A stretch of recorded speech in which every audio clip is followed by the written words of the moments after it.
everyone. All right, so I'm in a Turo Tesla Model 3, and we've had it for about a week now, and I'm going to give my unabridged review of the, as Doug Demure says, quirks and features, and more importantly, the Joe score as to whether or not I like it or not.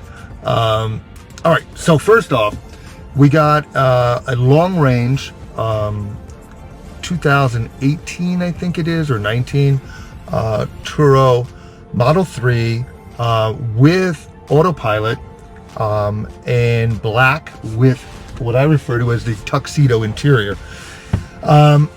Very sparse interior. I actually like it. The only thing that's really annoying, and I think this has been brought up on a lot of other channels, is all of the stuff is done on this giant iPad in the center screen.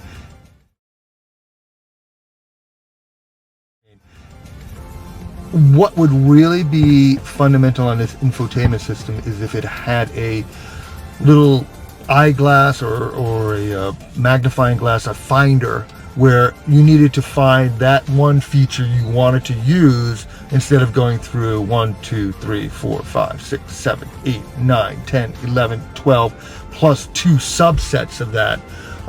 So, 48 or so different menu items to find how to turn the mirrors, which was the first thing that we had to encounter. Other than that, in the beginning, it was a little strange because we had regenerative braking, and what that does is, as you let your foot off of, you're not going to call it the gas pedal, but the electron pedal, it then slows down automatically, and it's regenerating from the braking some more power to, I guess, the batteries. That was disconcerting because you're used to using that brake as your primary adjustment of how you're driving. So I turned that off actually, and it's much better. So now it brakes like a normal car. You can also increase the creep. But the interesting thing is that you have to do all of these things, and you have to program it. And I guess if you program the mirrors in the beginning, you're not going to have to worry about doing it later because you've already got it in. And then it has settings for each person that gets in the car, so their mirrors will be set. And so I guess you're never going to have to go into that sub menu anyway after a while, unless you give it to somebody and then they've got to go through that learning curve. That said, a lot of people have complained about the fit and finish. I don't see it. I really don't. It seems to be really well made. For the price point, I'm going to give it, I'm not going to go full on BMW, but it's sort of the Americanized version of a BMW. There's some nice stuff. The black and white interior is kind of cool. I don't think I would personally get it just because the white would get dirty. Good features. Let's see. Handles great. Drives great. Has a great feel, road feel. Acceleration is just jaw-dropping. I mean, that's the one thing. You punch the pedal and your head snaps back and you go. So I love that. This particular car that we rented has the autopilot driving, and I tried it. We drove up to Santa Barbara, and on the way back I tried it, and it's like, look, Ma, no hands. You obviously have to put them on every now and then. It was disconcerting. I'm not going to tell you a lie. I tried it. I tried to get into it, and it just seemed weird. And it's a $10,000 upgrade.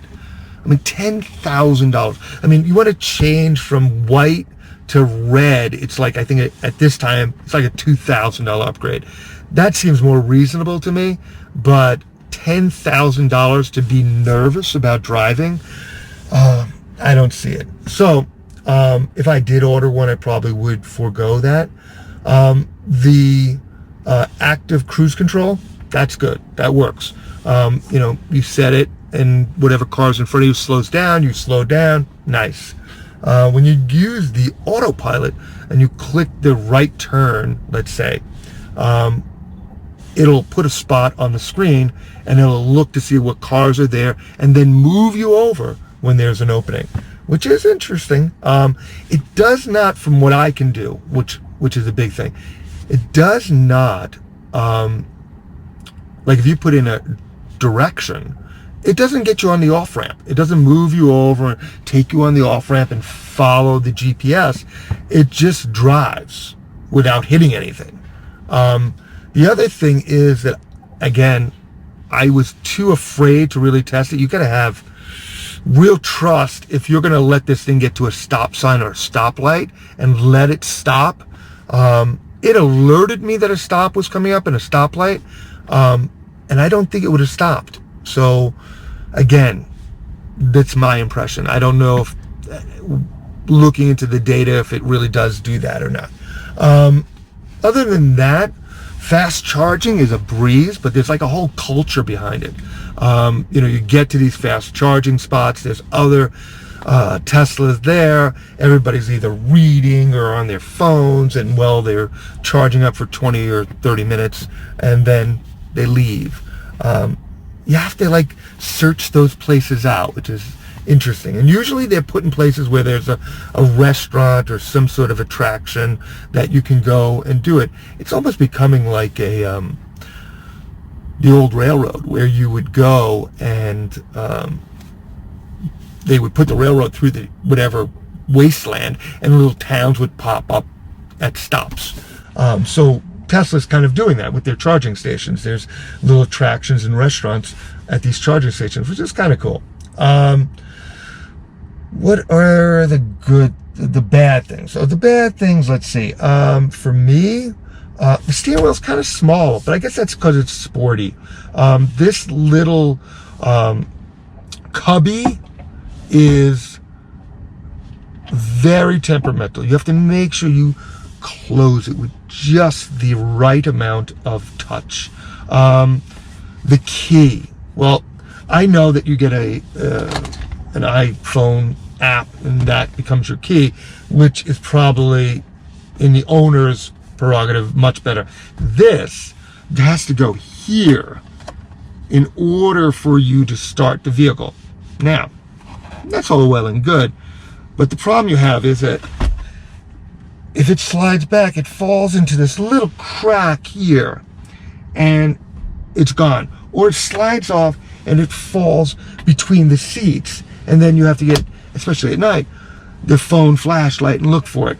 That's a pain in the neck. So for that reason, I'm not crazy about it. The other thing is, in my location where I live, we have a charging port, and you have to use this adapter. Not a bad thing. And then you plug it into the power cord, and you plug it into the Tesla, and it charges up. But it takes somewhere in the neighborhood of 5 hours. So you have to park it at night, and in the morning it's ready. Not so bad. The range on this particular model is somewhere in the neighborhood I'm finding. Full charge, 250 miles. The newer Model 3 long distance, I think it's 300 or 350 miles. So that's a significant bit more. Still, I think the base model is 250. So I'm finding that the 250 is fine. That's like a tank of gas. And there's enough charging ports. There's a charging port where I live. There's also a charging, fast charge not far away. And I can use that, and it's quicker. And there's a million other charging ports. So I'm never going to really run out of gas. But you got to become mindset where you're looking at gas stations as the enemy, because you're never going to be able to use them.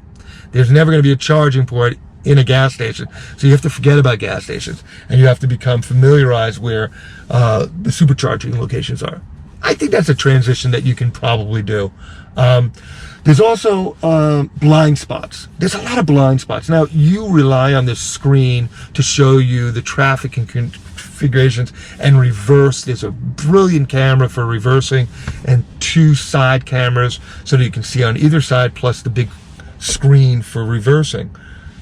That's all well and good. but you kind of want to be able to look in the mirrors and do this. And when you can't do that, and you're relying only on a screen, there's a little space that's removed.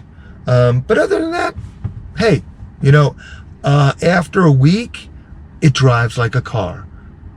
The only difference being that it's quiet, and if you need to get onto oncoming traffic or you need to change lanes and get in front of, the power in the torque is available. You just push it and go and zoom. It's a bit of a sleeper because it looks like, a sedan, a 4-door sedan.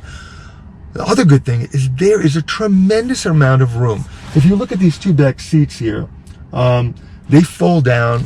It's not a true hatchback, it's actually a trunk, but there's a lot of room and deep for the trunk. And then when you fold the seats down, I believe that this particular Model 3 probably has more storage capacity because you have a frunk, don't forget, and you have the seats fold down.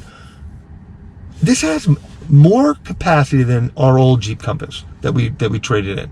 The other interesting idea, which I think is fabulous, is that we Turo'd this, Turo being a online sort of Airbnb share of cars, so you get the exact car you want for about $600 for the week, and that was with unlimited supercharging. So we could charge it at any supercharger for free. I could buy one of these and then Turo it out once a week and make money, once a month and make money. So that's interesting. The other thing that's very interesting is the fact that when you do charge it, so I use the charger here. It's a longer charge. It's not the supercharger. But I topped off from about halfway full to full, and it cost $6 in kilowatt hours or whatever it is, whatever the translation is. But it cost $6. When it was down really low and I filled it up the other night, it was $9 to fill for 250 miles. That's pretty good. Even if you have to pay for it. From what I understand, I think you get a year free of supercharging when you buy one. It may have ended that. You get some sort of tax abatement. I think it's less than what it was. But you have no fuel. You have no belts, no gas, no engine, no oil. The brakes are regenerative, so they last for 100,000 miles. That's fabulous. Anyway, I like it. Do I think it's worth $500 a month in a loan payment with, let's say $5,000 down? With all of the vehicles that we already currently have, probably not. Would it be something that I would hold on to and enjoy? Yeah. I think the software updates all on its own, so you basically get a new car every time they update the software, which is interesting. There's some games on this. Oh, and the number one funny thing, and I'll play the audio for you, but that is, there's a sense of humor, and the sense of humor is really kind of fun. So this has got, when you go and use a turn signal, listen to this.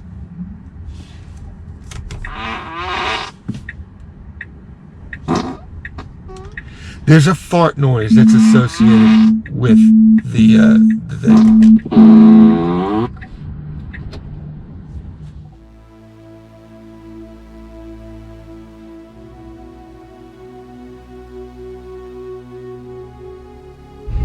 Off to LA. Off to LA. Onward and upward. I'm gonna hope I make it. I'm gonna be starving by the time we get up there. I'm already starving. Yeah, but we're going to Langa's. Shit. What does that mean? Oh yeah. We're going to real Jewish deli. I feel right at home. Lady, I'm gonna make you a star. Meet me over at Langa's. We'll have a celery soda and talk about your future.